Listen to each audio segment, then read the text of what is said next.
చలేస్తుంది. అర్ధరాత్రి రోడ్డుపై వదిలేసావా? చలికి తట్టుకోలేకపోయేనా ఒక పసిప్రాణం. అమ్మా! ఎక్కడున్నావే? 9 నెలలు కడుపున నన్ను మోసావు. అలాంటిది 9 రోజులైనా నన్ను నీ కడుపులో ఉంచుకోలేకపోయావా? రా అమ్మా! చలేస్తుంది. అన్ని రోజులు నీ కడుపులో వెచ్చగా పడుకున్నా.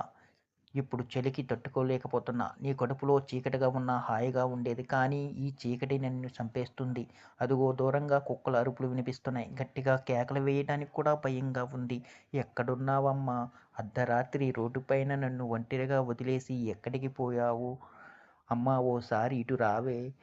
పాలివ్వమని మారం చేయను. చందమామ రావే అంటూ ఎత్తుకుని తెప్పమని ఏడిపించను. ఒకే ఒక మాట చెప్పి వెళ్ళవే. నన్నెందుకు కన్నావో ఒకటి చెప్పవే. నేనంటే ఇష్టం లేనప్పుడు 3 నెలల్లోనే ముగిస్తే పోయేది కదా! రా అమ్మా! అనకాపల్లి జిల్లా కృష్ణాదేవిపాట ఆర్టీసీ బస్టాండ్‌లో అర్ధరాత్రి పూట చిమ్మ చీకట్లో ఎముకలు కొరికే చలిలో నడి రోడ్డుపై పడి ఉన్న ఓ శిశువు ఆవేదన ఇది. 9 నెలలు మోసి కన్న తల్లి ఎందుకు వదిలేసిందో తెలీదు. బతుకు భారమా? పాప భారమా? అనేది ఆ దేవుడికి తెలియాలి.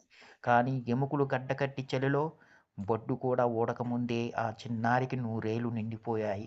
బుధవారం అర్ధరాత్రి పూట కృష్ణదేవిపేట ఆర్టీసీ బస్టాండ్‌లో కొంతమంది ప్రయాణికులకు రోడ్డుపై శిశువు కనిపించింది. ప్రయాణికులు వెంటనే పోలీసులకు సమాచారం అందించారు. దీంతో స్థానిక ఎస్ఐ వెంటనే అక్కడకు చేరుకున్నారు. స్త్రీ, శిశు సంక్షేమ శాఖ అధికారులకు సమాచారం అందించారు. దీంతో ఐసీడీఎస్ ప్రాజెక్ట్ ఆఫీసర్, ఓ అంగన్వాడీ కార్యకర్త వెంటనే అక్కడకు చేరుకున్నారు. శిశువును కృష్ణాదేవిపేటలోని ప్రాథమిక ఆరోగ్య కేంద్రానికి తరలించారు. అయితే అప్పటికే ఆ పసికందు ఊపిరి ఆగిపోయింది. ఎముకలు గడ్డకట్టే చలికి ఆ పసిప్రాణం తట్టుకోలేకపోయింది. కృష్ణాదేవిపేటలో పసికందును పరీక్షించిన డాక్టర్లు చనిపోయినట్లు నిర్ధారించారు. దీంతో శిశువు మృతదేహాన్ని నర్సీపట్నం ఆసుపత్రికి తరలించారు. మరోవైపు రాత్రిపూట శిశువును బస్టాండ్లో ఎవరు వదిలేసి పోయారని దానిపై పోలీసులు ఆరా తీస్తున్నారు.